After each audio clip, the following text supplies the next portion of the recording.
July 23rd, 1993.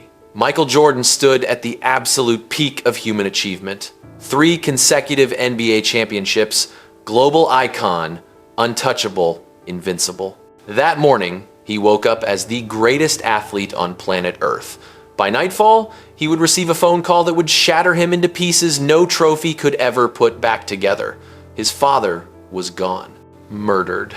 And the man the world believed couldn't be broken, broke. But this isn't just a story about basketball.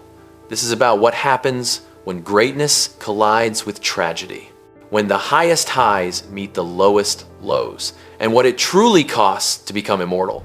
Before the legend, before the sneakers, before the 6 rings, there was a 15-year-old boy standing in a high school hallway, scanning a piece of paper tacked to the wall, the varsity basketball roster. His hands trembled as his eyes moved down the list. Once, twice, 3 times. His name wasn't there. Michael Jeffrey Jordan had been cut from his high school basketball team.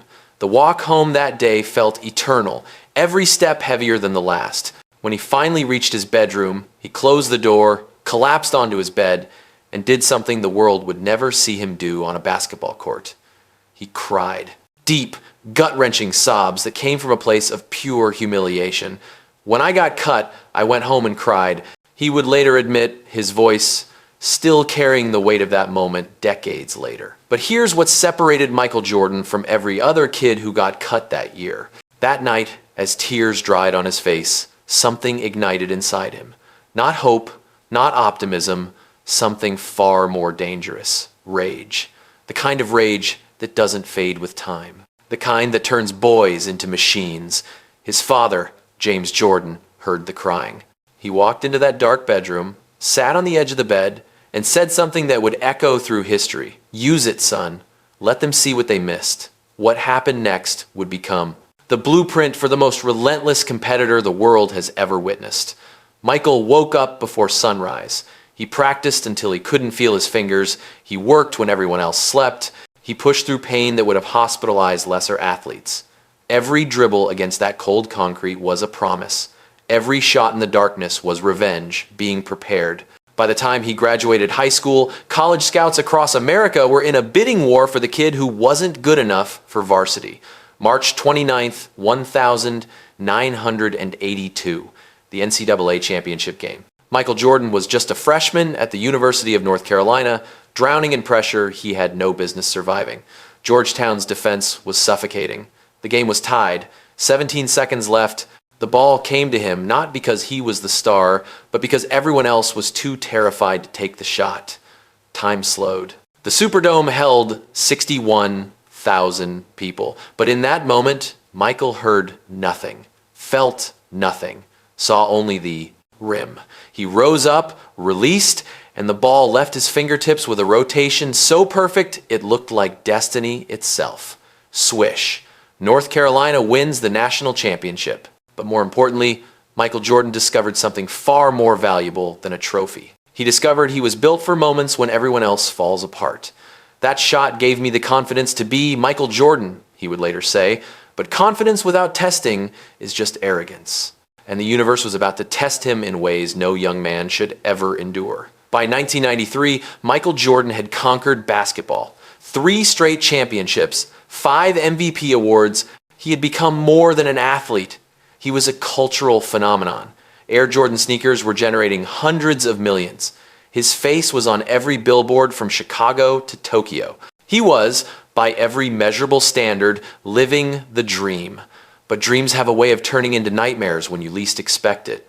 July 23rd, 1993. His father, James Jordan, was driving home late at night. He pulled over to rest at a highway rest stop in North Carolina. 2 strangers approached the car. What happened next would rip through Michael's soul like a bullet. His father was killed, senselessly, brutally, gone in an instant. When Michael received the call, witnesses say he collapsed. The phone slipped from his hands. The strongest man in sports crumbled like a child, his mother's voice on the other end, breaking, trembling, trying to tell him something no mother should ever have to say. The funeral was unbearable. Michael, dressed in black, walked toward his father's casket with steps so heavy they seemed to shake the church floor. When he placed his hand on the wood, his shoulders began to shake, not with the power that once lifted championships, but with a grief so human, so raw, that everyone in attendance felt it in their bones. His father wasn't just his biggest fan, he was his foundation. The man who pushed him when he wanted to quit. The man who celebrated every victory like it was his own. The man who recorded every game with a camcorder, making sure not a single moment of his son's greatness was lost to time. And now he was gone. 3 months later, on October 6th, 1993, Michael Jordan shocked the world. At just 30 years old, at the absolute peak of his powers, he retired from basketball. The greatest player alive was walking away.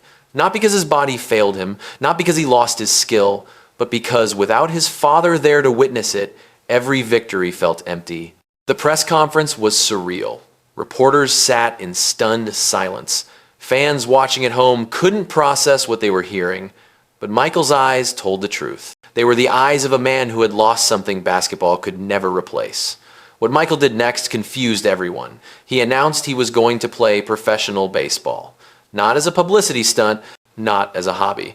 He actually signed with a minor league team, the Birmingham Barons, and showed up to play. Critics laughed. Sports commentators called it a midlife crisis. But they didn't understand. This wasn't about baseball. This was about his father. James Jordan had always dreamed of seeing his son play professional baseball. As a boy, Michael had been a talented baseball player before basketball took over. His father used to sit in the stands during Little League games, cheering louder than any parent there. So Michael, drowning in grief, decided to live the dream his father never got to see. Every morning, he woke up in cheap minor league hotels. He rode buses for hours to small-town stadiums. He practiced with teenagers half his age. His hands blistered from gripping the bat. His body ached from a sport he hadn't played in years. Sports writers mocked him. Fans questioned his sanity. But every swing of that bat was a prayer. Every game was a conversation with his father. And slowly, through the pain and the loneliness and the mockery, something inside Michael began to heal. March 18th, 1995, the world received a fax. Just 2 words. No explanation, no press conference. Just 2 words that sent shockwaves through every sports network on the planet. I'm back. Michael Jordan was returning to basketball, but the man who came back wasn't the same one who left. He was quieter, harder. His eyes carried a weight they didn't have before. He had lost 17 months of his prime. His body had aged. His timing was off. In his first few games back, he looked almost human. Then came the 1995-96 season, and Michael Jordan reminded the world why legends don't fade, they evolve. He led the Chicago Bulls to a 72-10 record, the greatest regular season in NBA history. He was playing with a fury that terrified opponents. Every game felt personal. Every win felt like he was proving something. Not to the world, but to the father who couldn't be there to see it. Then came June 11th, 1997. The flu game. Michael woke up that morning barely able to stand, fever spiking over 103 degrees. Doctors told him not to play. His body begged him to stay in bed. But this was the NBA Finals, and Michael Jordan doesn't quit. He dragged himself onto that court and scored 38 points. At one point, he was so weak he nearly collapsed into Scottie Pippen's arms. But he kept going. When the final buzzer sounded and the Bulls won, the image of Jordan falling into Pippen's embrace became one of the most iconic moments in sports history. That wasn't basketball, that was something beyond sport. That was a man refusing to let grief, pain, or weakness define him. By 1998, Michael had won 6 championships. 6. He had rebuilt his legacy on top of tragedy. And in Game 6 of the 1998 Finals, with seconds remaining and the game tied, he hit the shot, the last shot, a perfect fadeaway that sealed his 6th ring and ended the Bulls dynasty. He retired again, this time as the undisputed greatest to ever play the game. Michael thought he had survived the worst pain life could throw at him. He was wrong. January 26th, 2020. Michael's phone rang with news that made him feel like that 15-year-old boy again, lost and broken. Kobe Bryant was dead. Helicopter crash, gone at 41 years old. And with him, his 13-year-old daughter, Gianna.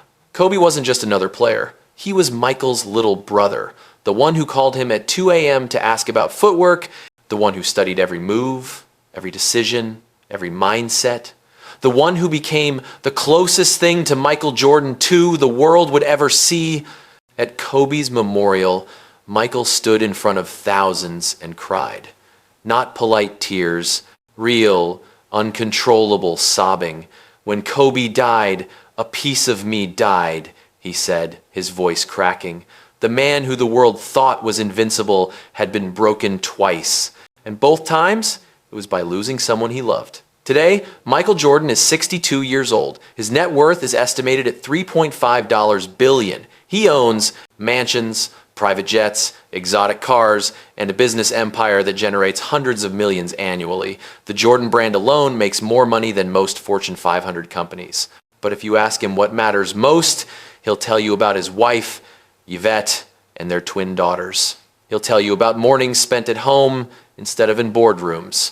He'll tell you about finally learning that presence matters more than perfection.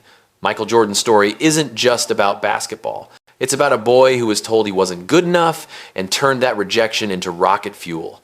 It's about a man who lost his father and nearly lost himself. It's about someone who learned that true greatness isn't measured in championships, but in the courage to stand back up after life knocks you down.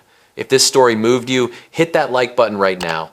Subscribe and turn on notifications because we're bringing you more untold stories of legends who refuse to quit.